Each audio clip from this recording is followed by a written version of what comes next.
दोस्तों, आपने नाग नागिन के कई किस्से कहानियाँ सुनी होंगी और फिल्मों या फिर टीवी सीरियल में भी देखा होगा।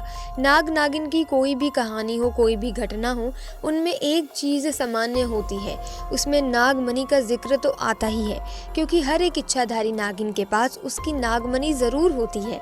कहते हैं कि जब स्वाति नक्षत्र की पहली बारिश होती है तो उसकी पहली बूंद अगर कोबरा सांप के मुंह में चली जाए तो वो सांप अपने मुंह में नागमणि उत्पन्न करता है। जब एक सांप नागमणि पा लेता है उसमें कई सारी शक्तियां जाती हैं, जैसे कि नाग का मनुष्य रूप धारण करना, मनचाही जगह पर पलक झपकते ही पहुंच जाना, अपना आकार कितना भी बड़ा कर देना और कितना भी छोटा हो जाना, ये सभी शक्तियां उसके पास आ जाती हैं। कहते हैं कि नागमणि की रोशनी बहुत ही ज़्यादा तेज़ होती है और इसका प्रकाश कई किलोमीटर दूर से भी दिख सकता है। परंतु दोस्तों, एक इच्छाधारी नागिन अपनी नागमणि को हमेशा लोगों की नज़रों से छुपा कर रखती है, लेकिन जब कोई उससे उसकी नागमणि को छीन लेता है तो नागिन का गुस्सा सातवें आसमान पर होता है।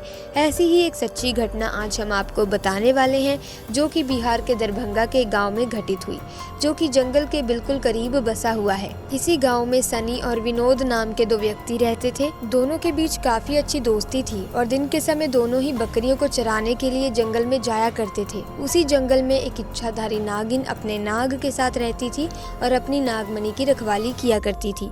एक बार सनी की एक बकरी घने जंगल में चली गई तो सनी ने विनोद से कहा कि तुम आज मेरी बाकी बकरियों को लेकर घर वापस चले जाओ और मैं अपनी इस बकरी को जंगल के अंदर से ढूंढ कर वापस आता हूँ, जो शायद जंगल में थोड़ा अंदर चली गई है। उधर नागिन भी अपना भेष बदलकर तथा मनुष्य रूप धारण कर नाग को नागमणि की रक्षा के लिए छोड़ गांव के भ्रमण के लिए निकली हुई थी। जब सनी अपनी बकरियों को ढूंढते हुए उस जंगल में पहुंचा तो पेड़ के नीचे बने बिल में से उसे तेज रोशनी आती हुई दिखाई दी। उसे लगा कि कोई कीमती हीरा या फिर आभूषण उसके नीचे छुपा हुआ है, तो उसने उसी पेड़ की टहनी को तोड़ा और एक बड़ा सा डंडा बना लिया और उस बिल को जोर जोर से मारकर तोड़ने लगा।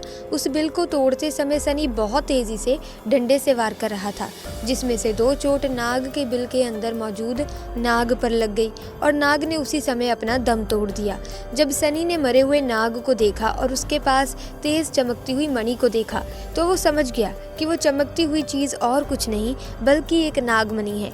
उसने पहले नाग को डंडे से हिलाया और ये सुनिश्चित किया कि नाग मर गया है या फिर जिंदा है। फिर उसने जब इस बात को पक्का कर लिया कि नाग मर गया है तो उसने अपनी जेब से रुमाल निकालकर उसके अंदर उस नागमणि को रख लिया और भागता हुआ तेजी से घर को निकल गया और ये भी भूल गया कि वो जंगल में अपनी बकरी को ढूंढने आया था और वो बकरी अभी भी जंगल में ही रह गई है।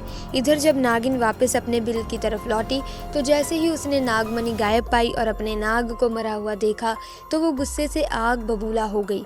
उसने अपनी शक्ति से नाग की आंखों में ये देख लिया कि उसके नाग का कातिल कौन है। सनी ने अब एक बहुत बड़ी गलती कर दी थी कि उसने नाग के मरे हुए शरीर को वहीं जंगल में छोड़ दिया था।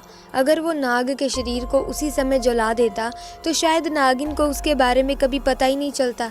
उधर सनी बहुत खुश था क्योंकि उसे दुनिया की सबसे शक्तिशाली चीज मिल चुकी थी, यानी नागमणि मिल चुकी थी। सनी जब घर पहुंचा तो सबसे पहले उसने नागमणि अपने हाथ में पकड़ी और इच्छा जाहिर की कि जंगल में जो बकरी खो गई है वो मुझे वापस मिल जाए। तो चमत्कार ऐसा हुआ कि अगले ही पल वो बकरी उसके घर के दरवाजे के बाहर खड़ी थी। सनी ये सब देखकर बहुत खुश हो गया।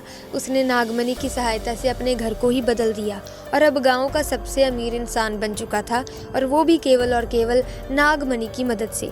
अपने नाग की हत्या का बदला लेने के लिए नागिन आग बबूला हो उठी थी, परंतु वो विवश थी क्योंकि सनी के पास नागमणि थी और वो तब तक सनी को नुकसान नहीं पहुंचा सकती थी जब तक उसके पास वो नागमणि मौजूद है। दोस्तों, कहते हैं कि इच्छाधारी नागिन बगैर नागमणि के कोई भी रूप धारण कर सकती है। अपनी शक्ति का फायदा उठाकर नागिन ने एक सुंदर कन्या का रूप धारण किया और सनी किसी काम से जब दूसरे गांव जा रहा था तो उसके बीच रास्ते में वो बैठ गई और रोने लगी। जब सनी ने देखा कि एक बहुत ही सुंदर स्त्री रो रही है तो वो तुरंत बैलगाड़ी से नीचे उतरा और उस कन्या से पूछने लगा कि आप क्यों रो रही हो। उस सुंदर स्त्री के भेष में उतरी उस नागिन ने कहा कि मेरा नाम अरुणा है और मैं अपने पति के साथ दूसरे गाँव में रहती हूँ, परंतु कल वो एक कन्या के साथ शादी करके आ गया और मुझे मार मार कर घर से बाहर निकाल दिया। मैं बेसहारा हूँ, लाचार हूँ।